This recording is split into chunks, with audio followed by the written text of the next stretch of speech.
Direto da redação, você ouve agora o podcast Outra Visão. Apresentação, Paulo Cunha.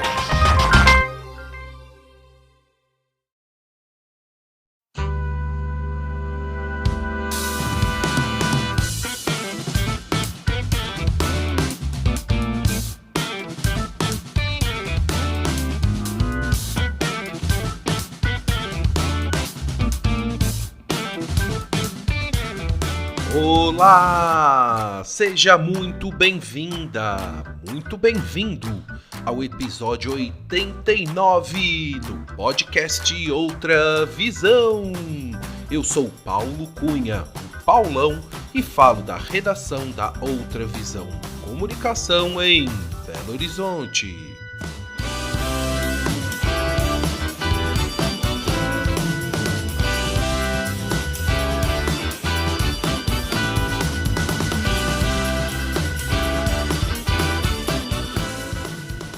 Nosso entrevistado é jornalista profissional há quase 30 anos, especialista em comunicação e gestão empresarial e atualmente é graduando do curso de Relações Econômicas Internacionais na Universidade Federal de Minas Gerais. Ao longo dessas quase 3 décadas, ele sempre trabalhou em televisão, fazendo coberturas esportivas e gerais. Sua carreira nas telinhas começou em 1993, na Rede Record em Belo Horizonte. Em 1996, foi contratado pela Rede Globo, também na capital mineira, onde permaneceu durante mais de 26 anos, boa parte como repórter especial e posteriormente como editor na TV Globo Minas.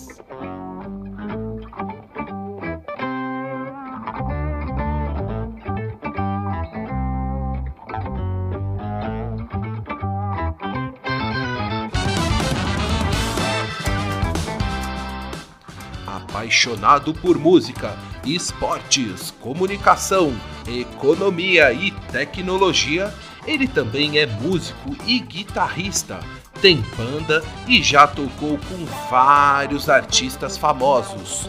Como jornalista, inclusive, teve a oportunidade de entrevistar e conhecer de perto grandes nomes da música popular brasileira. Sempre muito simpático, educado e bem-humorado, durante a nossa conversa, ele relembrou do início da sua carreira na televisão, dos amigos e pessoas importantes que o influenciaram. Contou como foi deixar o último ano da faculdade de economia para ingressar no curso de jornalismo. Falou sobre os mais de 26 anos em que trabalhou na Rede Globo e como foi a decisão de sair da televisão.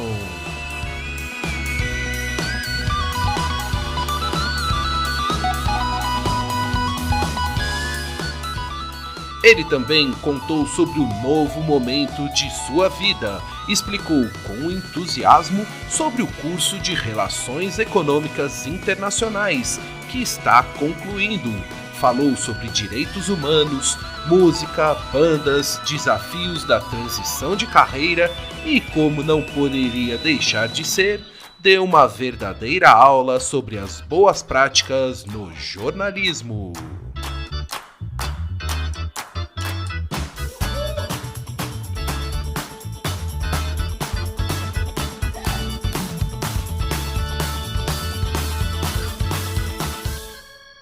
E é com muita alegria, com o bloco de notas repleto de boas notícias, que recebemos neste episódio do podcast Outra Visão, Odilon Amaral, o repórter Odilon Amaral da Rede Globo, do Sport TV, do MGTV, do Terra de Minas, o marido da Juliana, o pai da Luísa.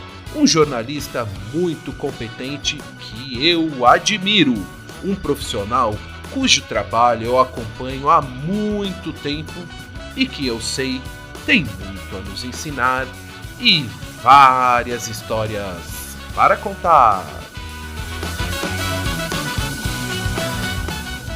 Acompanhe a entrevista.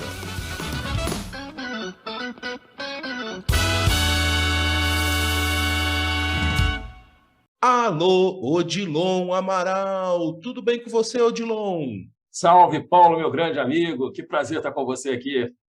Muito obrigado, Odilon, seja muito bem-vindo ao podcast Outra Visão. É com muita alegria que eu te recebo para a gente bater um papo bem descontraído.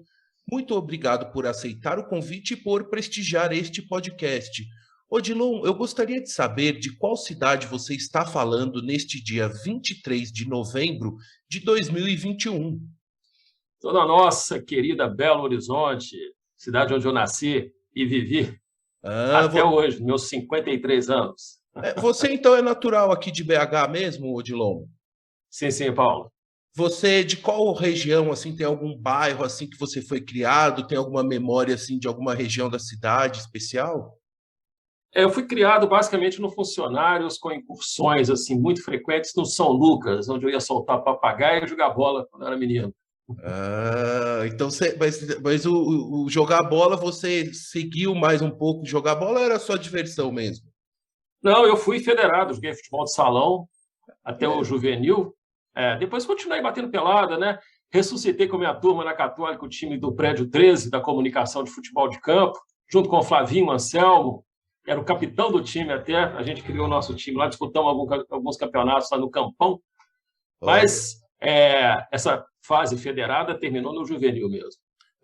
Odilon, antes de começar a te perguntar sobre a sua carreira no jornalismo e também no esporte, né, que está ligado com toda a sua trajetória, eu quero te perguntar com relação à sua relação com a música, que eu sei que você é músico, é guitarrista, tem banda, entende de música e já, assim como jornalista, já conheceu, entrevistou pessoalmente grandes nomes da música brasileira e também internacional. Odilon, me conta um pouco dessa sua relação com a música, com o rock, que eu sei que você é rock and roll, né? O rock é minha forma, digamos, atual de expressão musical, né? Eu adoro rock mesmo, desde adolescente, mas eu fui criado ouvindo muito chorinho, muita música clássica. Meu primeiro instrumento que eu tenho até hoje aqui foi uma flauta transversa. Fui aluno, cara, eu tive o privilégio de ser aluno do Juvenal Dias, que dá nome àquela sala lá no Palácio das Artes. Sim, foi meu primeiro professor de flauta transversa. Fui aluno do Expedito Viana, que era da Orquestra Sinfônica também. Sou cria da Fundação de Educação Artística, que eu acho que é um patrimônio dos mais sagrados de Belo Horizonte, né, que é tocado com maestria há tantos anos pela Berenice Menegali, que é outro patrimônio de BH. Então, eu tive essa felicidade desse contato com a música desde cedo. Depois, quando eu comecei a me interessar por violão, por guitarra, né, violão, pegando muita música, muita MPB, bossa nova, aí na bossa nova consegui conhecer a harmonia, né, a maravilha que é essa coisa mais trabalhada da harmonia. Aí tentei ir para o rumo de jazz, tive uma bandazinha de jazz, toquei com uns camaradas aqui de BH também, e toquei algumas coisas ligadas a MPB, até que fiquei parado muitos anos e voltei, mas voltei só para o rock. Aí tive o privilégio de, como roqueiro, como guitarrista de rock, tocar com o Cláudio Venturini, com o pessoal do Tia Anastácia. Foram várias participações especiais em shows nossos, né? A gente teve o Afonsinho participando também, o Ageu Marques, Alder Júnior, quer dizer, o pessoal da Pesada já tocou com a gente, e eu já tive o prazer também de tocar em estúdio com o 14 Dias. O Cláudio Venturini, uma vez, foi fazer um show acústico aqui, eu disse, eu quero fazer um show com eu e mais 2 guitarristas que cantam. Ele chamou ao outro guitarrista da minha banda, o Paulinho Cumaira, e eu, cara, que responsabilidade, tocar e cantar com o Cláudio Venturini no show dele. Aí a gente ensaiava aqui em casa, e ele disse, tem uma música do Boca Livre que eu quero cantar, quem tem a viola para se acompanhar. Aí, cara, ele passando os vocais para a gente, que é uma coisa feita pelos mestres do Boca Livre, né? Que responsabilidade, pelo amor de Deus. Isso é bom demais, cara, revelação. Eu comparo essa experiência à que eu tive quando eu estava no esporte e fui fazer um jogo, logo que começou essa união mais forte entre Globo e Sport TV que ocorreu, né? Eu fui fazer um jogo pelo Sport TV. Eu sempre fui contratado da Globo. Eu era repórter de campo e na cabine estava o Jota Júnior, que era aquele narrador que a gente admirava, né, da época da Bandeirantes. A gente assistia o Campeonato Paulista segunda-feira à noite por causa do Jota Júnior, para ver o Jota Júnior narrar. E eu sei que você é corintiano, mas eu vou falar que o comentarista era o Leivinha, velho. Era o Leivinha. Leivinha era a camisa 10 do meu time de botões. Aí, cara, eu não aguentei, né? Eu tive que subir a cabine e tietar e conversar com eles. Naquela época, o celular não tinha câmera, rapaz. Pensa bem uma coisa dessa. Então, não tem essa foto com o Jota Júnior e com Leivinha, rapaz. Leivinha. Para você, seria você tirar uma foto com o Rivelino. Eu não sou palmeirense, não. Mas é camisa 10 da época, né? Claro, claro, né? Grandes nomes. Ô, Odilon, ainda falando da música, eu queria saber, então, quantos instrumentos você passou? Você tem domínio e algum conhecimento mais assim de tocar? Quantos instrumentos? Domínio? Nenhum. Mas todo músico que eu já entrevistei fala a mesma coisa, Odilon, mas eu sei que domina, eu sei que pelo menos sabe caminhar e tratar bem e tirar uma nota, pelo menos, de vários instrumentos. Eu tiro manotas. Mas assim, ó, você falou a flauta transversal, o violão, a guitarra, no jazz, o saxofone também. Não. Jazz é muito complicado, a vida é muito curta para você aprender jazz. Mas é um estudo, cara, é um aprendizado. Eu acho assim, é o caminho natural de todo músico que começa a conhecer a harmonia, as possibilidades melódicas, acaba ouvindo muito jazz, de tanto ouvir, você quer aprender a fazer aquilo, cara. Você fica encantado com a coisa, com aquelas possibilidades, né? Jazz te abre a cabeça. Uhum. É muito legal. Eu tenho um amigo que eu comentei aqui, o Alder Júnior, um dos mestres do blues, né, do Brasil, né? E a gente tem a felicidade de ser daqui de BH. Ele brinca muito comigo, né, cara? Porque o blues é o seguinte, eles tocam muito na pentatônica, né? Que é uma escala com 5 notas e com variações, assim, com as chamadas blues notes, que você encaixa ali, né? São notas de passagem, coisa e tal. E o jazz, não. A escala musical são 8 notas, mas o jazz utiliza as 12 que existem, né? Então, o Alder brinca muito comigo. Cara, pois tocar jazz é muito fácil. Vocês têm lá 12 notas, quero ver você se virar com 5, igual no blues. Odilon, e qual o nome da banda de rock que você citou? Qual que é o nome desse grupo, desse conjunto? Essa última banda que a gente teve foi a Country Honk. Country Honk é o nome que os Stones deram para a versão country de Honky Tonk Women, que é a música famosa deles, né? E a gente pegava uma levada que é pegar rock and roll com sotaque country. Então, no repertório tinha Stones, tinha Beatles, tinha Creedence, Eric Clapton, Eagles, The Band, Bob Dylan, Dire Straits, toda essa galera que toca rock, mas tem esse pé na estrada, né? Esse pé no country.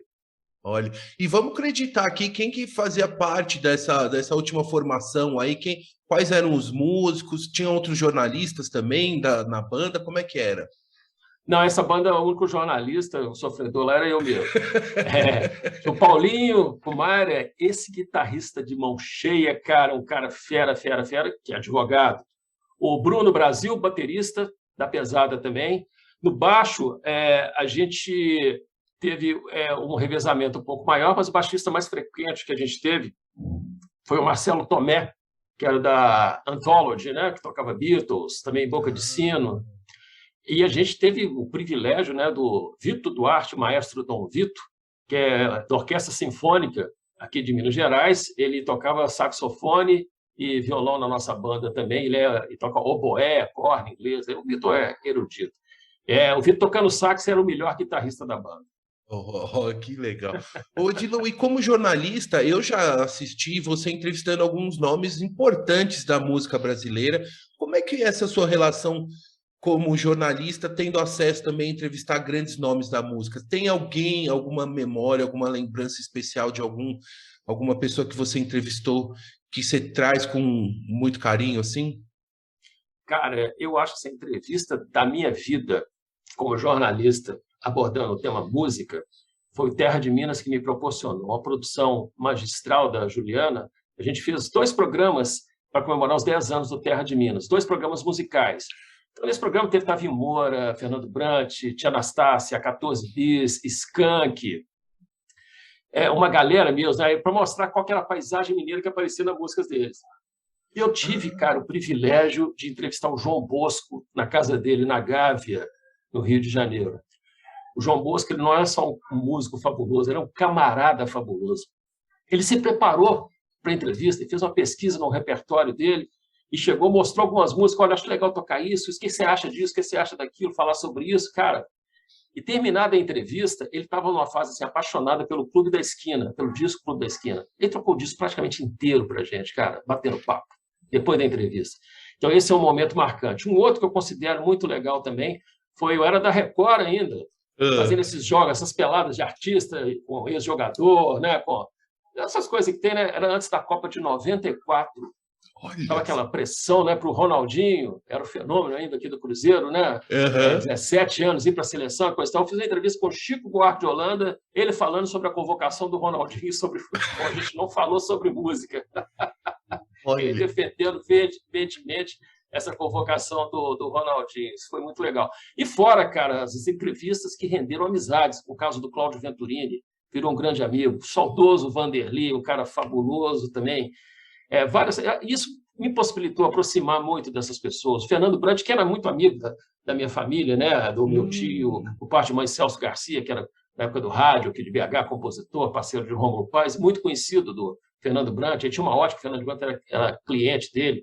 Os Borges, né? Lô, Marilton, o Rodrigo Borges, filho do Marilton, que é um músico fabuloso também.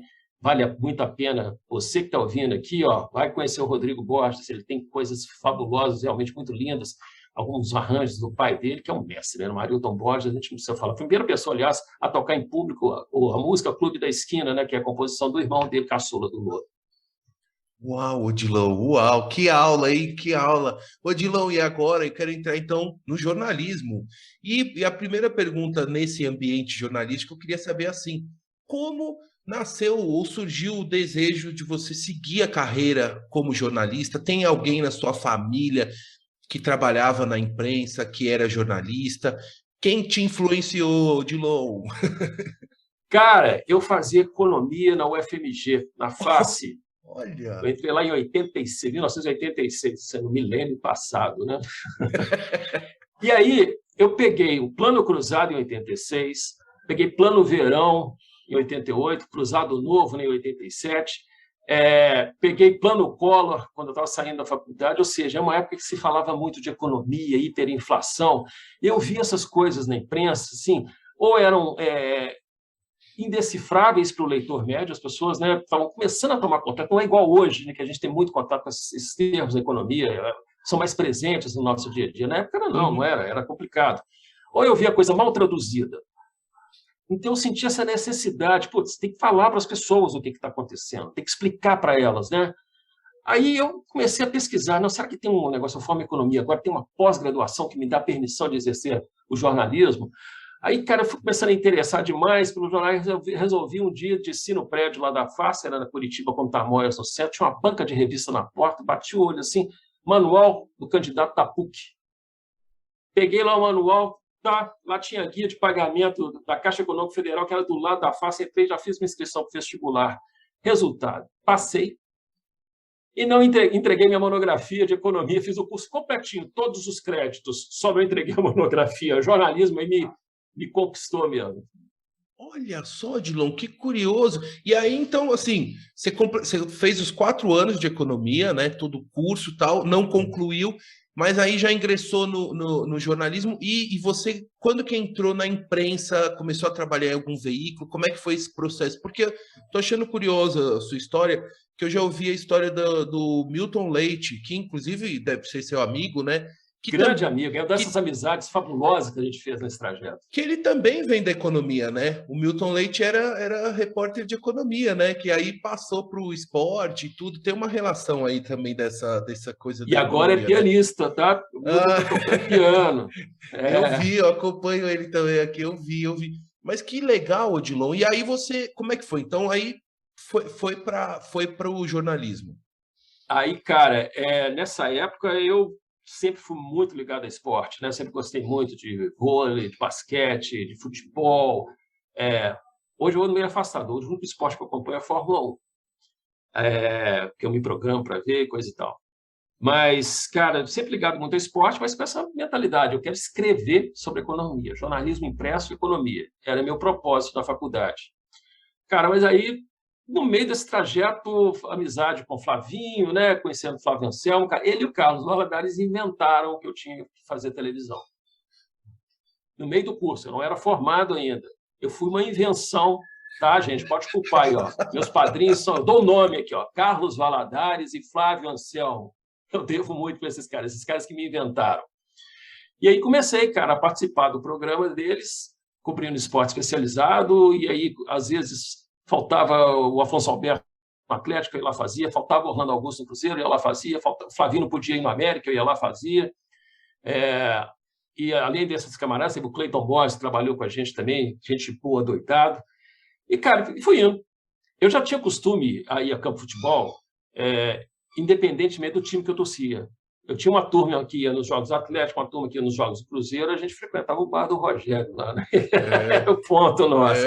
Entendi. Independente do time, o bar estava lá para todas as camisas, né? Cada um tem o boteco da esquina, né? O meu era um pouquinho mais longe de encontrar com a turma. E aí você já tinha esse costume de ver muito futebol, então, cara, juntei, comecei a trabalhar, e aí formei. Eu trabalhei em agência de publicidade também, fui redator de agência, né, publicitário, fiz jornal para a empresa também, jornal até com 150 mil exemplares de circulação, né, jornal mensal, que circulou para o público em geral também, né, do jornal da empresa. E aí, cara, um belo dia, Túlio Ottoni, era editor-chefe do Globo Esporte, na Globo, me chamou para bater um papo lá. Aí eu conversei com o Túlio e disse, olha, estou querendo te trazer para cá. Eu falei, Túlio, tem um problema, eu estou na Record aqui, mas eu não formei ainda não, formo no final do semestre. Ele falou, não, aqui a Globo ainda não pode, não, aqui, certo. Eu falei, putz, dancei, né? Passou meu bonde e eu perdi. Mas aí, cara, eu dei sorte, passou um tempinho depois, o Túlio me ligou, era uma sexta-feira, 23 de fevereiro de 1996. Eu estava de manhã trabalhando na Record, tocou meu celular, aquele celular antigão, a gente fazia, ao que você levantava a antena, você fazia conexão física com satélite, né? Era aquele tijolão. E que já era super moderno, né, Odilon? Já era que você recebia ligação e pagava. Exatamente. E no tio Bina no celular, então não tinha nem como dar o golpe do Bina, que era o analógico ainda. Verdade. Aí, cara, o Túlio ligou, eu fui lá conversar, rapaz, era hora do almoço, à tarde eu já comecei a preparar uma transmissão que a Globo ia voltar a transmitir Campeonato Mineiro já na semana seguinte, aí saí correndo para me desligar da Record na semana seguinte, já comecei na Globo, já começamos a fazer transmissão, e foi, cara, aí não tem como fugir mais, não. E aí, então, 23 de fevereiro de 96... mais de 25 anos na TV Globo Minas, né, com participações e reportagens em vários telejornais, em vários programas, tanto da TV Globo como dos canais, né, Globosat, né, de toda a rede, né, Odilon? Me conta, eu sei que assim é uma história de vida, é uma história, a sua vida dedicada a esse trabalho na televisão, mas o que você podia contar e compartilhar aqui comigo e com os ouvintes um pouco desse seu período tão importante da sua carreira profissional na TV Globo? A palavra que você citou aí é a chave, é um período importante mesmo. Eu sempre tive para mim que trabalho, né? Apesar de a gente ser jornalista 24 horas por dia, né? Ainda mais no esporte, né? No esporte você trabalha lá, mas o resto do tempo você está estudando, você está assistindo o jogo, você está fazendo pesquisa sobre estatísticas, jogadores, notícias, né? E eu sempre fui muito Caxias, porque eu sempre gostei muito de dados. Verdade. É a herança da economia, né? Isso, exatamente. Inclusive, durante minha vida inteira na redação, às vezes eu estava fazendo uma coisa lá, coisa tal, alguém... John, isso aqui é quantos por cento disso? Como é que faz essa conta? Quanto que evoluiu isso aqui? Essas coisas básicas. E ajuda. O jornalista tem birra, né? O jornalista tem birra de fazer conta simples, cara. Pelo amor de Deus, coisa que é muito fácil de fazer. Eu ainda bem que eu não desenvolvi essa preguiça, porque ela é tentadora, né? Que hoje você acha tudo pronto na internet, né? Mas eu sempre chequei. Qualquer número eu sempre chequei, sempre recalculei. Eu sou meio neurótico com isso, mas na verdade é porque eu gosto mesmo. Sim. E ainda traz ainda mais confiança na informação que você está transmitindo, né? A segurança de a informação ela tem que ser precisa, ela tem que ser precisa, né? Ela tem que ser precisa, tem que ter o timing perfeito. Essa coisa do timing a gente aprende muito em transmissão. Você está ali na beira do campo, né? O show é do narrador, comentarista. Aí o narrador fala assim, não, o show do comentarista, eu sou escada para ele. Mas na realidade são aqueles dois ali, eles que comandam o processo todo. Então você tem que ter um timing, porque o seu tempo você está interrompendo a narração, ou seja, a transmissão daquele espetáculo para o telespectador, então você tem que ser relevante e tem que ser naquele momento certo. Então, essa vida no esporte me ensinou muito, né? Essa participação ao vivo, a capacidade de ter, assim, livros de informação, que eu lembro, eu não usava 99% do que eu pesquisava, do que eu anotava, né? Mas esse 1% ele tem que ser preciso, correto e na hora certa, e atento ao que está acontecendo ao vivo. Transmissão é muito legal por causa disso, cara. É o jornalismo na forma pura, né? A notícia está acontecendo ali na sua frente, cara. Isso é muito legal, isso é muito legal.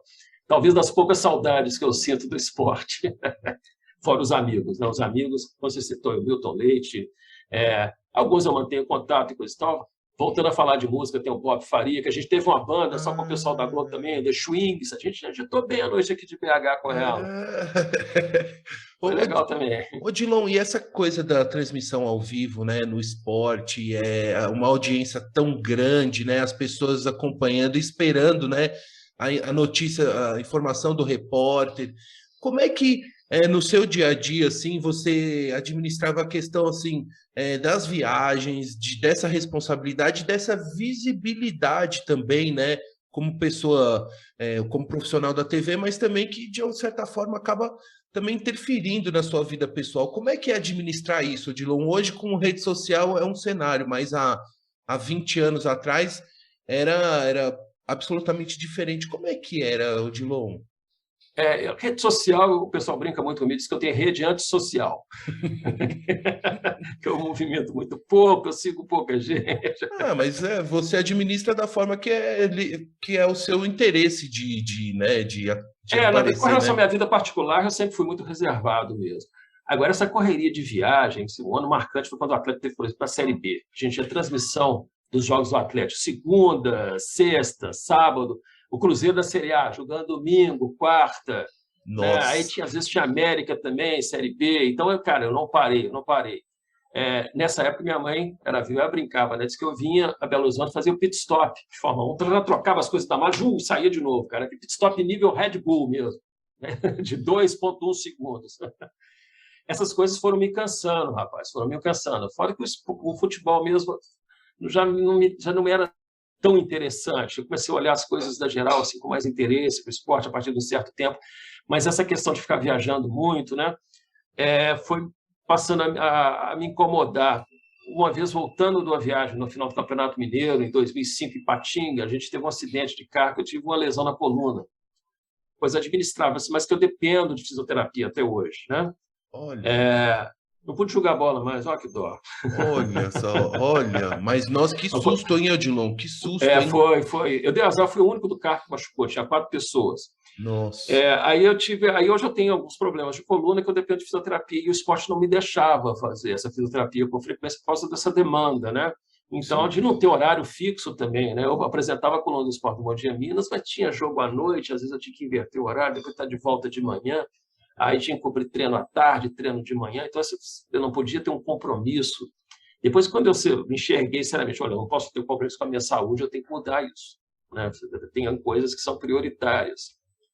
E aí, juntando com essa história que eu já falei, de olhar para os assuntos já geral com mais interesse, até para o esporte, eu fiquei 4 anos pedindo para sair do esporte. Consegui sair, né? E muito feliz de ter saído antes da Copa de 2014. Eu saí em 2011, dezembro de 2011, quando terminou o Campeonato Brasileiro. Eu ainda terminei uma série que eu estava fazendo para o Jornal da Globo sobre os estádios que estavam sendo reformados para a Copa das Confederações ainda, né? Que seria um ano e meio depois. Assim que terminou isso, a chefia do jornalismo da TV me chamou e falou, olha, a partir de semana que vem você já pode compor nossa equipe da geral. E aí já caí, rapaz, numa pauleira danada, estava tendo uma chuva aqui em BH, dezembro de 2011, janeiro de 2012, pode pesquisar que o negócio foi feio aqui em Belo Horizonte.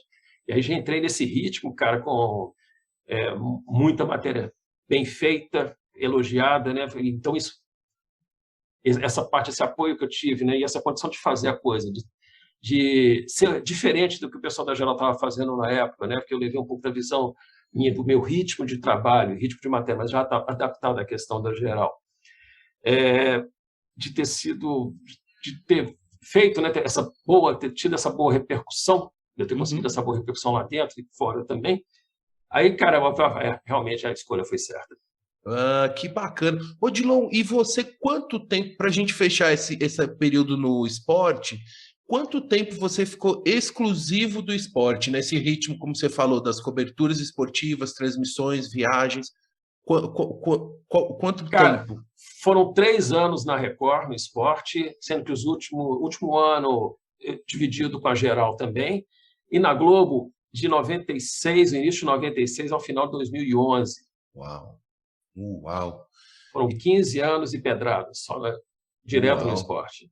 E aí, cobrindo os campeonatos estaduais, o campo estadual aqui, Brasileirão, Libertadores, viajando aí a América Latina, chegou a cobrir Copa do Mundo, Olimpíada, como é que é essa experiência desses eventos internacionais? Como é que é a sua... Não, não. Quando chegou a época da Anticopa e Olimpíada aqui no Brasil, eu já tinha saído do esporte. Então, Uhum. eu cobri pela Geral, né? Aquelas coisas que você faz, movimentação, chegada no estádio, coisa e tal. Mas, assim, diretamente Olimpíada e Copa do Mundo eu não cheguei a cobrir, não. E tenho sorte de não cobrir Fórmula 1, cara. Eu jamais quis trabalhar com Fórmula 1. Fórmula 1 eu quero que seja para sempre meu hobby. Porque eu sei que você entende muito de Fórmula 1, gosta, eu te acompanho no Facebook, né? Sempre tem os seus comentários, e compartilha os Rede vídeos. social minha é para falar sobre Fórmula 1, música e Star Trek. Você já deve ter reparado isso. Isso, eu já vi. E é que eu gosto de Fórmula 1 também, eu me pauto muito nos vídeos lá que você compartilha, porque é legal, né? Sempre ter essa... Então fala um pouquinho dessa sua relação com a Fórmula 1, assim, como é que é? Você chegou em algum grande prêmio? Como é que é essa... Cara, eu comecei a gostar de Fórmula 1 por causa do meu pai, que era fanático, né? Quando não tinha transmissão na televisão, a gente ia para o clube aqui em Sabará, o Charlet, no Ah, Fusquinha sim. 68 dele, Aham. Fusquinha 69 dele, 69. É. Ia para lá, chegava na hora da corrida, ia para dentro do carro, ligava o rádio e ouvia a corrida no rádio, pela Rádio Globo, já com o fabuloso Lito Cavalcante, é meu ídolo até hoje, Nossa, o Lito é comentando. show, hein? Cadê o Lito, hein? Cadê o Lito, Dilon? O Lito, você acompanha ele, eu sigo o Lito pelo LinkedIn. O LinkedIn é um lugar onde eu tenho postado um pouco mais, algumas coisas sobre comunicação, tenho colocado lá. O Lito está lá, cara, eu acompanho o Lito, ele continua cobrindo, continua comentando, continua preciso e pertinente, continua Lito Cavalcante. E aí, cara, meu pai assistindo a corrida na TV, eu tinha meus carrinhos de brinquedo, era assim, né? Eu tinha a ATS, a Wolf, a Tyrrell, né? Mas assim, era brasilinha de plástico, era fusquinha de plástico, mas assim, eu acompanhava, tinha pregado com Durex no carro, os carros, os números e os nomes do piloto. Então, à medida que tinha ultrapassagem, na minha fileirinha de carros, eu fazia também. Cara, a precursão da questão virtual, né? Exatamente, exatamente. A minha arte era meus carrinhos no chão, ia mudando as posições, acompanhando a corrida. E, cara, eu fui criando gosto. Eu fui fã de Emerson Fittipaldi, José Carlos Parte, eu vi correr, né? O Sim Fittipaldi, fui acompanhando. Aí depois Nelson Piquet, Ayrton Senna. E nessa época, né, de Piquet e Senna, minha turma, meus amigos, é uma época teve a febre muito grande de Fórmula 1, aqui no Brasil todo mundo assistia, né? Então assistia em turma com meus amigos, a gente assistia Fórmula 1 domingo de manhã, às vezes emendava com o campeonato italiano, ia para o botequim, ali, que tinha ali em frente ao Corpo de Bombeiro, lá comer casquinha de siri pequena, achava de ir lá, já pegava um ônibus, descia, pegava um ônibus ou táxi lotação para o Mineirão, para assistir o jogo domingo à tarde. Era uma maratona domingo. Era jornada esportiva, né? Era uma jornada esportiva.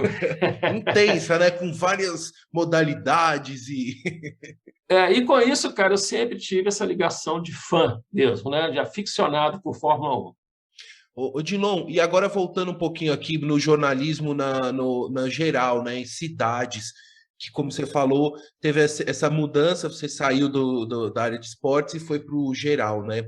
Como que é ser repórter de televisão numa cidade grande, numa grande metrópole como Belo Horizonte, de ver e viver tantas situações, né? Claro, tem coisas bacanas para mostrar, mas também eu acompanhei muitas reportagens suas, muitas experiências difíceis, né? De transmitir, de reportar e de vivenciar ali, né, em loco. O que você podia contar dessa experiência como repórter de cidades?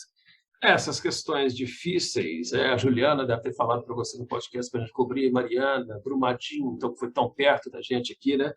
Mas, cara, uma coisa que eu sempre tive comigo, que é a missão número 1, assim, que a gente não pode abandonar de jeito, não tem que sempre ter em mente do jornalismo, é a defesa de direitos humanos.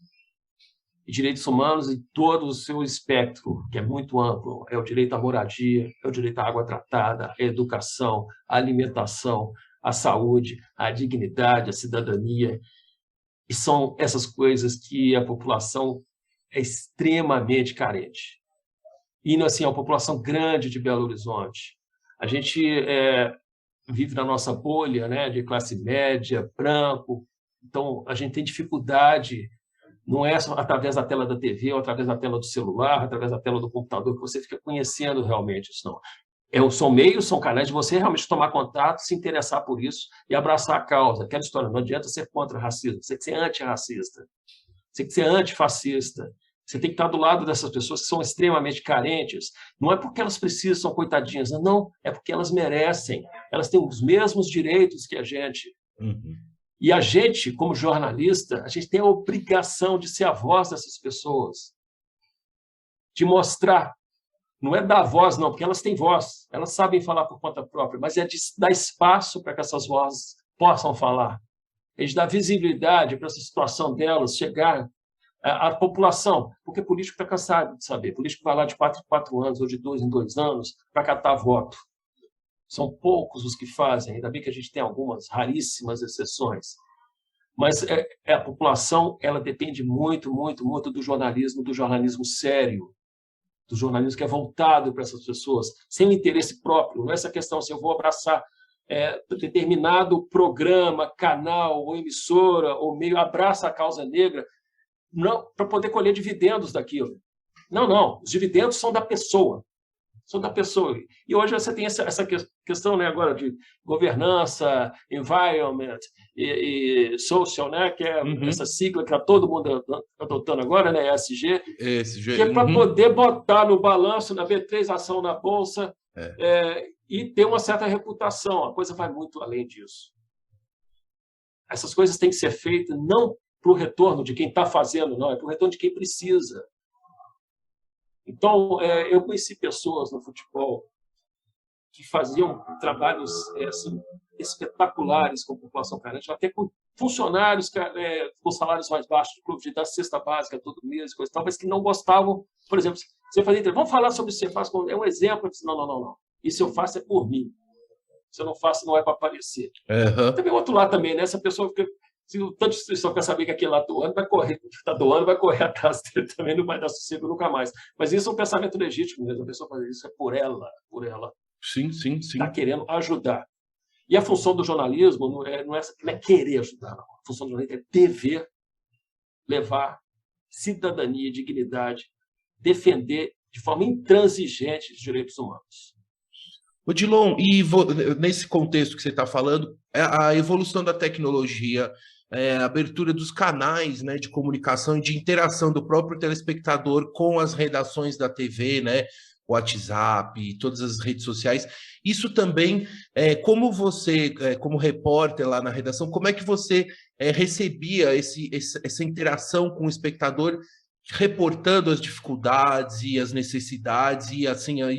Como é que como foi esse processo, né? Porque houve de repente você estava conversando com a sua audiência de uma forma muito próxima, né? Até ir lá fazer a reportagem, tudo. É um negócio muito importante mesmo, as pessoas ganharem essa forma, né, de se manifestarem, de se conectarem às outras, de se conectarem aos meios de informação, não só da questão, né, de dar essa voz, mas de poder estar aqui, na tela do celular, vou ler a notícia, vou escolher o canal certo para poder ver, né, vou filtrar.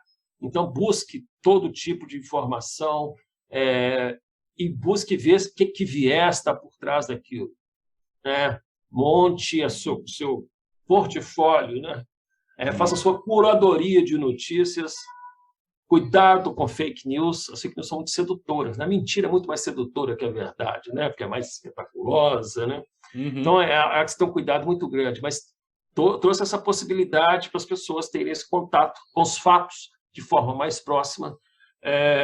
As imagens, por exemplo, do rompimento da barragem de Brumadinho começaram a chegar à redação através de redes sociais. O pessoal filmando aquela famosa imagem, né, da estrada, a primeira imagem que apareceu realmente vultuosa, né, daquela lama atravessando a estrada, assim, e o pessoal começou a divulgar aquele WhatsApp. Aí, claro, a televisão hoje tem a tecnologia de levar, né, uma câmerazinha que já está no ar lá, com o Live View, agora já está sendo incorporada a própria câmera, o sistema de modems, né, para transmitir aquilo ao vivo para a redação, e já botar no ar.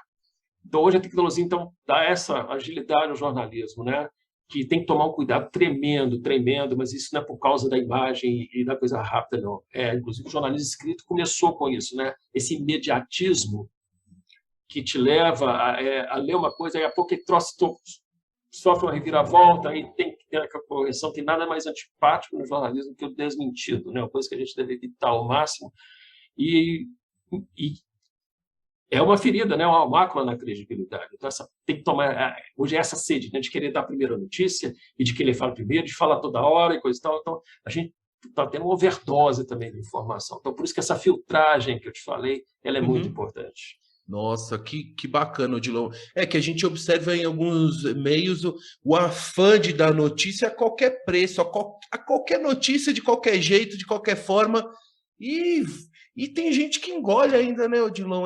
Como você falou, ter a curadoria do que vai ler, do que vai receber, né? Porque é impressionante, né? Assim, como não... Tem gente que não tem filtro mesmo, né, para isso. Exatamente, às vezes não é só curadoria, não é cuidadoria, né? Odilon, você falou da questão da tecnologia, eu sempre tenho muita curiosidade disso com relação, né, à televisão. Você que está há tantos anos, né, ligado à televisão, de 93 até agora 2021, observou e viveu e usou todos os recursos possíveis, disponíveis e modernos que existiam, né? Como é que você observa aí tudo isso? O que foi de legal? Quais foram as dificuldades iniciais? Eu entrevistei aqui certa vez, Odilon, o Márcio Bernardes, um jornalista de rádio, muitos anos, está há 50 anos trabalhando no jornalismo. Ele contou das transmissões nos anos 70 da Libertadores, que tinha que ligar fio, não sei aonde, que era um caos, e que hoje é só o celularzinho e já resolve tudo. Eu queria saber de você, como é que você observou essa evolução tecnológica aí na televisão, nas transmissões? Cara, eu sempre gostei muito, muito de tecnologia. Sempre gostei muito de tecnologia. Então, por exemplo, quando eu comecei a fazer as viagens internacionais, existia um sistema na TV que chamava kit correspondente. Era um laptop e 2 mochilas com equipamentos de backup, um tanto de coisa, e um software específico da Globo que permitia você gerar material muito grande, que batia direto no servidor da Globo, você não dependesse da internet regular. Tinha alguns viés, por exemplo, eu tinha que chegar nos hotéis e pedir, libera a porta tal, que eu preciso fazer o upload grande, né? Porque eu estou fazendo correspondência internacional, tal. Então, quando esse kit caiu na minha mão, o que você tinha que fazer? Pegar as imagens, as principais imagens, passar para o computador e gerar para ser editada ou em Belo Horizonte, ou dependendo, no Rio de Janeiro, se fosse Jornal Nacional, né, uma JR, uma coisa assim. Então, você tinha que meio que filtrar. Você não vou fazer isso, não. Quando eu vi lá o software, era o Premiere, que eu já mexia. Eu já mandava, a vida inteira eu mandei todas as minhas matérias já editadas. Olha só os trechos, assim, eu criava, né, algumas artezinhas, Premiere possibilita isso, né, assim, aqui entra arquivo disso. Ou então, quando era de jogo, né, lance tal, tantos minutos e tantos segundos do primeiro tempo. Porque eu acompanhava, eu fazia a transmissão e anotando, né, à medida que as coisas importantes acontecendo, eu estava lá ligado, que horas que o narrador falou tal coisa, ou que horas que aconteceu tal lance, eu anotava o tempo lá, estava sempre com o meu cronômetro também, para poder chamar essa imagem para ser coberta. Então, eu mandava a matéria completa, só tinha que finalizar aqui. Com o tempo, isso foi evoluindo, né? E eu sempre gostei dessa coisa de telefone celular, de computador, cara. Eu sou usuário de Mac desde 94, né? Então, essa coisa de edição, sempre gostei muito. E é muito legal, né? O cabelo branco está aqui, mas muita coisa de tecnologia na Globo. A meninada disse, Odilon, como é que fazia? Odilon, pô, eu estou conseguindo imprimir aqui. Falei, não, peraí, ia lá, instalava a impressora no terminal da pessoa. É uma coisa, isso no Windows, né, cara? O Windows, né, tem essas demandas, né? Eu tive que conviver no trabalho muito tempo com o Windows, né? Esses anos todos. Era Mac em casa e o Windows no serviço. Mas é que fazia essas coisas. E hoje, por exemplo, se você edita uma matéria praticamente na sua ilha, você já monta o esqueleto dela, basicamente, né? Você tem como até já cobrir a coisa interligada com o programa que edita o texto do jornal, você já manda isso direto para a ilha. Então, sua estação de trabalho é praticamente o montador de matéria, né? Claro que aí você vai para a mão de quem sabe que é o editor de imagem, né? Que vai fazer aquele trabalho mais apurado. Aí, terminado tudo, você mesmo pega a matéria que você editou, tira ela do jornal, sobe ela para o Globoplay, para o G1. Então, hoje a tecnologia é um barato, né? Quando ela começou a surgir, o computador vai facilitar a vida das pessoas, né? A vida vai ficar muito mais fácil. Não, o computador te deu muito mais trabalho do que você tinha. Por isso, você executa no computador a tarefa de 5, 6 pessoas, né? Então, deu uma intensificada na exploração da mão de obra, né? A mais-valia absoluta. É verdade. Odilon, você comentou, por exemplo, nas reportagens, nos jogos que você fazia no exterior, tudo, você levava aquele equipamento. Aí, quer dizer, toda a geração de imagens, o cinegrafista, o repórter cinematográfico fazia, e você puxava aquela imagem, você que era responsável em, além de fazer a reportagem, fazer todo a edição daquilo, é isso? Então você tinha que fazer o download de toda daquela captação. Na verdade é o seguinte, quando você tem transmissão, ou quando você tem os direitos do evento, como a Globo tem, né, e a Fox tem, por exemplo, a Libertadores, a emissora recebe aquilo. O sinal limpo, né, sem as artes, sem as caracteres, que é o que a gente vai usar na matéria. Então, isso é o que eu deixava, digamos assim, uma claquete naquele ponto, naquele trecho que vai ter para ser coberto lá. Eu tinha um cinegrafista comigo que fazia os detalhes. Às vezes ele enxerga uma coisa importante lá que a transmissão não pegava, tá? Que é um negócio, só aconteceu uma coisa importante aqui, tem que mostrar, mas tem outra ali, às vezes era só o meu cinegrafista que tinha. Aquele pênalti do Cruzeiro no Ronaldinho contra o Corinthians, teve esse daí, Odilon? Você lembra? Do Gil? Foi do Gil? Foi, exatamente, foi. Isso, lá eu estava naquele jogo. Não, cara, tem 15 a 20 câmeras para poder mostrar isso. Né? Mas, por exemplo, às vezes eu faço uma entrevista que é durante o jogo, eu gravo com esse cinegrafista comigo, é uma entrevista que não está indo no ar, não está indo ao vivo. É essa entrevista que o jogador está saindo, deixando no campo. Eu já gravo com ele lá, que é um negócio importante. Ou então o técnico gritando alguma coisa aqui que não foi na transmissão, que o meu cinegrafista captou ali, ou do time daqui ou do time de lá, né? Ele fica... E como eu estou ligado à transmissão, né, me orientando também, olha, tem imagem disso, tal, tem imagem disso aqui, assim, tá na... E às vezes no intervalo, eu fiz isso que eu ia rapidinho. É um trabalho em equipe, né? A gente faz um negócio, não adianta falar assim, não, pô, matéria do Tino Marcos ficou fantástico que o Tino Marcos fez. Mas o Tino Marcos tem um cinegrafista foda com ele, tem um editor lá atrás que é fabuloso. Eu não esqueço uma vez cobrindo a final de Taça São Paulo, né, Cruzeiro e São Paulo de manhã no Pacaembu. Estava tudo pronto para fazer a festa do São Paulo, né? Taça São Paulo, aniversário de São Paulo, que sempre é final, né? Isso. São Paulo decidindo. Para sua felicidade, o Cruzeiro foi campeão. Exatamente. eu acho que eu lembro desse jogo. Até o Rafael, era menino ainda, que é goleiro, foi goleiro reserva do Fábio durante muitos anos no Cruzeiro. Hoje eu não sei como é que está, porque eu realmente tenho 10 anos que eu não tenho contato quase nenhum com isso. Mas aí eu tive fazendo... Aí ia fazer matéria para o MGTV segunda edição. Aí, de repente, o pessoal, não. Meu voo era 2h da tarde. Disse, não, remarca o voo do Odilon, pessoal de São Paulo, que o Odilon vai fazer a matéria para o Jornal Nacional. Aí eu falei, rapaz, eu já estava na emissora, o material que eu tinha era aquele. Então, eu tive que transformar aquele material num material para o Jornal Nacional. A sorte que eu tinha feito uma passagem, foi bem legal mesmo. E eu usei a passagem, tirei ela do MGTV, né, para usar no Jornal Nacional, fiz a versão do MGTV, editei lá em São Paulo, gerei para BH. Gerei não, né? Editamos, que eu contei muito com o Fernando Galvão, foi o editor de São Paulo, um dos melhores editores com quem eu já trabalhei. Preparei o texto assim, para o JN e tudo. Aí eu falei, Fernando, dá uma olhada para mim, vê se ficou legal. Enquanto isso, o Fernando estava olhando um negócio que a gente chama de copião. ele pega as melhores imagens dessa transmissão, depois do jogo, o pessoal do caminhão gera para a emissora. São cenas de replay que não foram para o ar, detalhes assim, de câmera fechada, aquelas coisas que mostram mesmo a emoção, né? Que te botam dentro de campo, né? O Fernando estava vendo copiando, coisa e tal, aí olhou meu texto, pô, João, cara, tá muito bom, tá muito bom. Vamos botar um pouco mais de emoção nisso? Cara, os caras deu uma trabalhada na minha matéria que ela ficou fabulosa, fabulosa.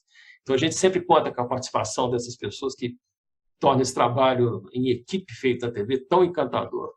Ah, que legal ouvir, Odilon. É muito legal ouvir seu testemunhal, né, dessas experiências na TV. E eu estou caminhando aqui para o final, Odilon, mas queria então que você contasse um pouquinho que, enfim, recentemente você se desligou, né, oficialmente da TV Globo, depois de tantos anos. Queria que você contasse um pouco como é que foi esse processo, né, de desligamento. Eu sei que você está numa fase de transição de carreira, está estudando relações econômicas internacionais na UFMG, tem vários planos. A Juliana Perdigão, sua esposa também, que já foi entrevistada aqui no podcast, também está num processo novo de carreira. Como é que tá? Me conta um pouco agora de você aí nesse processo. Cara, é um processo planejado há muitos anos. Tanto é que eu fiz Enem, né, para entrar nesse curso de Relações Econômicas Internacionais. Enem, e aí pensando no mestrado. Mestrado era o plano B, eu queria mesmo fazer o curso. Se eu não passasse no Enem, aí eu ia tentar um mestrado. O mestrado virou possibilidade para mim, quem sabe agora concluindo o curso, né? Eu antecipei, eu fiz tudo, estou planejadinho, né? Que horas fazer as matérias, eu me antecipei, já entreguei minha monografia no semestre passado, né? Foi super elogiada, foi bem dentro da área que eu estou querendo mexer também, né? E durante esse período como jornalista de mídia, a gente vê como a informação ela é tão preciosa para empresas, para pessoas, para organizações, né? Sejam particulares, sejam públicas, sejam não governamentais, o tanto que a informação é importante. Tanto é que na minha monografia eu analisei a importância da comunicação em projetos internacionais de desenvolvimento, analisando, por exemplo, a construção de maternidades no Haiti depois do terremoto, como é que você se comunica com as outras agências internacionais, com o governo e principalmente com os maiores interessados, a população ali que vai ser atendida, e nesse caso muito específico, as mulheres que vão ter filhos, né? Então, fiz esse estudo da comunicação e a gente teve, cara, depoimentos assim, de gerentes de projeto falando assim, não, 90% do tempo de quem está gerenciando o projeto é dedicado à comunicação. Uma falha na comunicação pode derrubar um projeto. Imagina um projeto desse que envolve milhões de dólares, né? Então que precisa realmente desse cuidado maior. E foi, além de tudo, um trabalho que me tocou muito pessoalmente, né? Por causa dessa pobreza extrema que existe no Haiti. Então, esse contato com a população é uma coisa muito importante. Eu já falei aqui, né, que a coisa intransigente que o jornalista tem, não é só de mídia, não, que a gente da comunicação tem, a defesa dos direitos humanos. Então, isso me despertou mais ainda esse interesse, né, de querer trabalhar do outro lado do balcão, mostrar o tanto que essa comunicação ela tem que ter um time perfeito, ela tem que ser precisa, ela tem que ser na medida, na dose certa, né, e que hoje os meios são diversos, né, não é só jornal, não é só assessoria de imprensa, você tem diversas mídias e tem comunicação que é aquele canal direto com a população, né? Como foi esse caso no Haiti. O principal meio deles de divulgação do trabalho era através da contratação de mão de obra. Eles faziam uma reciclagem de mão de obra como forma de distribuição de renda, contratos curtos, e para as pessoas ali que estavam trabalhando naquela, homens e mulheres, e muitas mulheres trabalhando mesmo, nas obras, tomarem consciência do que estava sendo construído ali. Então, criava essa sensação de propriedade das pessoas. E elas, inclusive, defendiam. Uma coisa importante, você não pode estocar material lá, porque você corre risco de ser roubado. Mas as pessoas defendiam aquilo, porque elas sabiam que aquilo era em benefício próprio. Aquela informação ela correu na comunidade. A comunicação feita de uma forma horizontal, né, democrática mesmo, participativa. Isso é comunicação. Né? É você ter participação. Não é aquela coisa imposta de cima para baixo. Né? Você tem que ter essa troca. E essa troca é fundamental, inclusive, para quem está comunicando, para saber quais são os anseios dessa população, o que ela está precisando saber, o que ela está precisando comunicar em termos de necessidades que ela tem. essa população, isso acontece com empresas, isso acontece com organismos internacionais.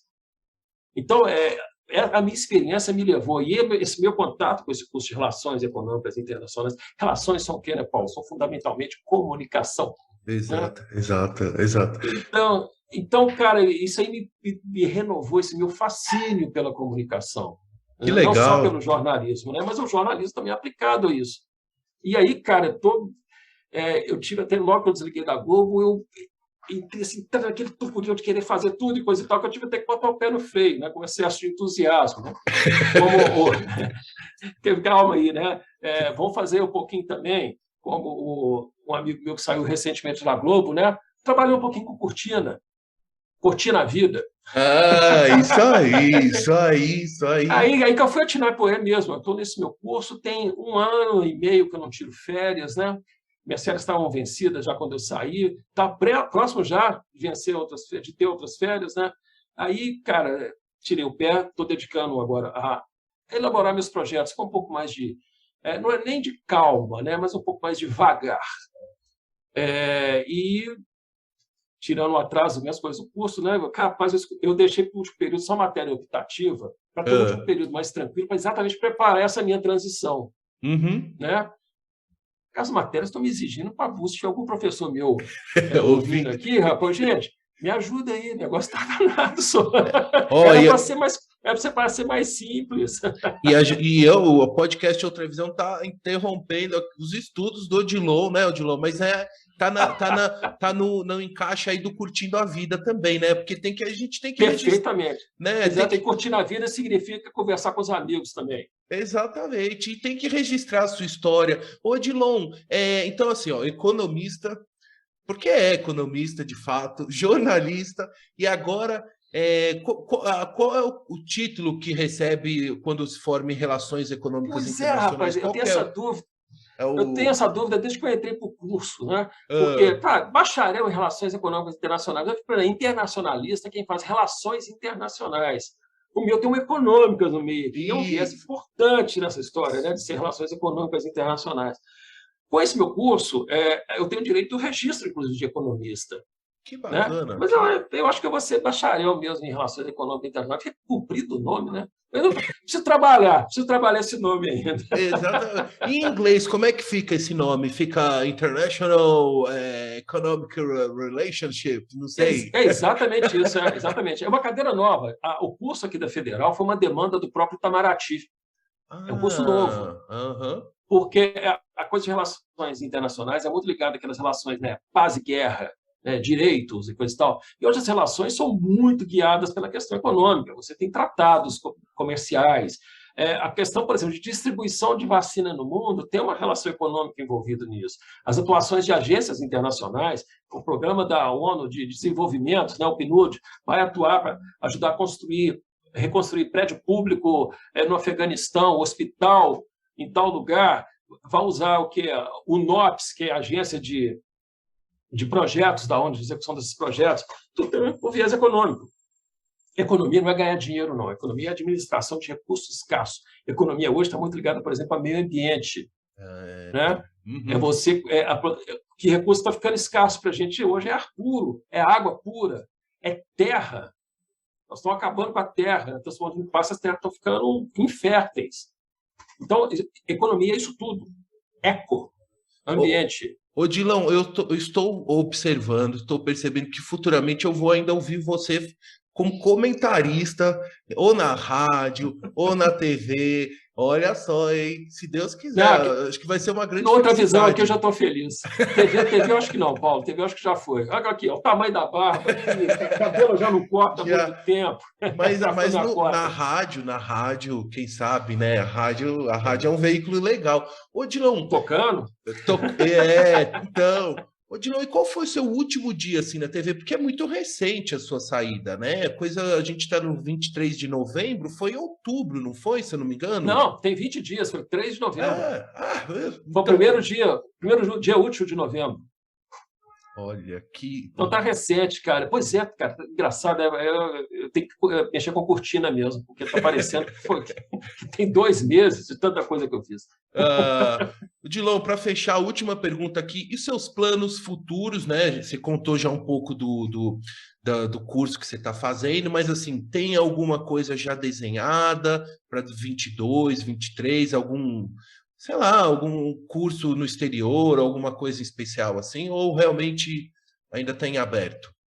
Paulo, eu fui sondado por alguns professores para que eu desenvolvesse o mestrado sobre essa monografia minha. O pessoal realmente gostou, fiquei muito feliz com isso. Pô, chegar a ser estudante aos 53 anos, e a gente vai com esse gás, né? E tem esse resultado tão legal. Eu achei isso muito bom. Mestrado pode ser uma possibilidade, ainda não estou encarando isso aí com muita, ainda não está nos meus planos imediatos, não, porque tem a pilha de projetos que eu fui acumulando, né, de coisas que eu tenho vontade e até necessidade de fazer. Então, essa coisa de mexer com consultoria nessa parte de comunicação para organismos, organizações, é a coisa que me seduz mais no momento. E uma coisa até inspirada na Juliana. A Juliana é uma inspiração para mim em vários aspectos da vida. Que eu acho uma necessidade, uma obrigação, por tudo que eu já vivi, tudo que eu pude aprender, uma obrigação de compartilhar esse conhecimento com as pessoas também. Com jovens jornalistas, com profissionais, eu acho que essa bagagem que a gente desenvolveu e continua desenvolvendo hoje, isso tem que ser compartilhado. O conhecimento não tem valor nenhum se você não compartilhar. Então, isso está realmente encaixado agora com bastante força nos meus projetos, porque eu acho que também isso faz parte dessa obrigação que a gente tem com as pessoas. E você pensa em compartilhar também de que forma? Pensa em criar algum podcast, quem sabe? Comunicar isso também por texto, não sei.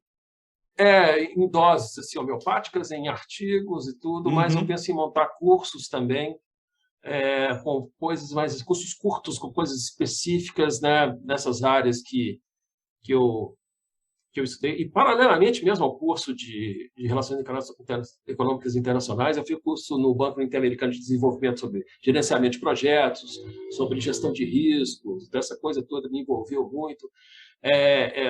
Fora os curseiros da vida que a gente fica fazendo adoidado, né? Fundação Getúlio Vargas, essa coisa que a pandemia proporcionou.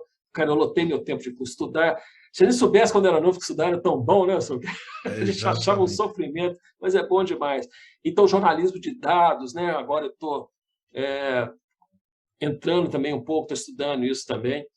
Então, eu queria criar pequenos módulos para as pessoas poder pegar essas coisas, esses conhecimentos, né? Às vezes um pouco de caminho das pedras, para que eu pudesse compartilhar essa minha experiência para quem está começando a profissão, para quem tem interesse em iniciar primeiro o próprio negócio, utilizando uma comunicação mais eficiente, né? Um conteúdo mais apropriado, né? Mais encantador, que a comunicação, além de toda a função dela, ela tem que encantar, né?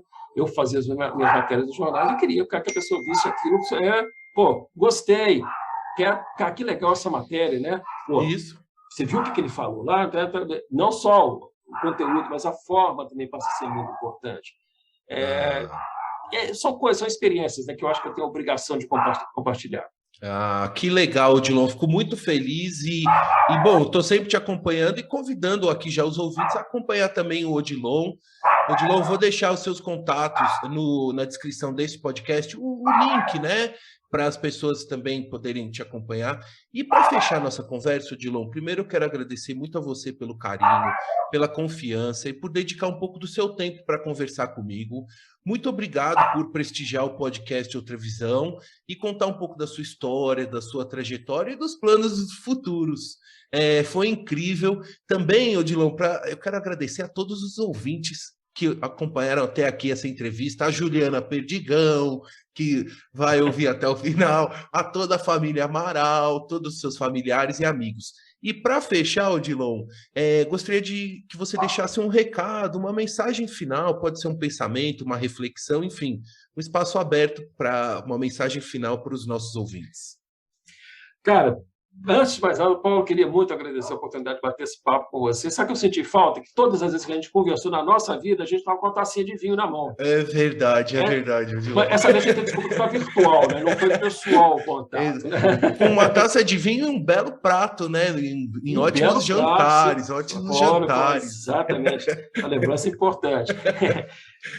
Eu queria demais agradecer, cara, e agradecer todo mundo que está ouvindo aqui, todas as pessoas que estiveram do meu lado, nessa trajetória minha da TV, né, que me acompanharam do mesmo lado que eu, da tela, que trabalharam comigo, que acompanharam do outro lado da tela, né, assistindo também como telespectadores, que participaram também das reportagens, das matérias comigo. Eu espero ter ajudado muita gente. E estamos aí, a gente continua na área, né? Em outras agora, né? Julgando em outras posições. Mas, cara, e a mensagem que eu gostaria de deixar, principalmente para as pessoas levarem muito em conta isso que a gente observou, você falou também da curadoria de notícias, né? Filtrarem bem suas fontes de informação, procurar aprender bastante, levar a sério o jornalismo. O jornalismo é um negócio muito importante, não só para quem faz, mas principalmente para quem consome o jornalismo, como ouvinte, telespectador, como leitor, como internauta, mas também aquela pessoa que é cliente do jornalismo, a empresa, a organização, o político, né? Isso tudo faz muito parte da comunicação eficiente, que é o que vai colocar as pessoas mais em contato. Então, gente, vamos ler, vamos ouvir, vamos assistir, vamos aprender a filtrar, vamos estudar, né? E vamos ter muita consciência do direito das outras pessoas. Tem muita gente precisando de ser vista, de ser respeitada. Então, vamos lá, gente, direitos humanos. É isso aí, Odilon, muito obrigado. Odilon, vou fechar aqui a gravação, mas fica na linha ainda. Odilon, muito obrigado, um grande abraço para você, sucesso e muitas alegrias e conquistas nessa nova etapa da sua carreira pessoal e profissional. Um abração!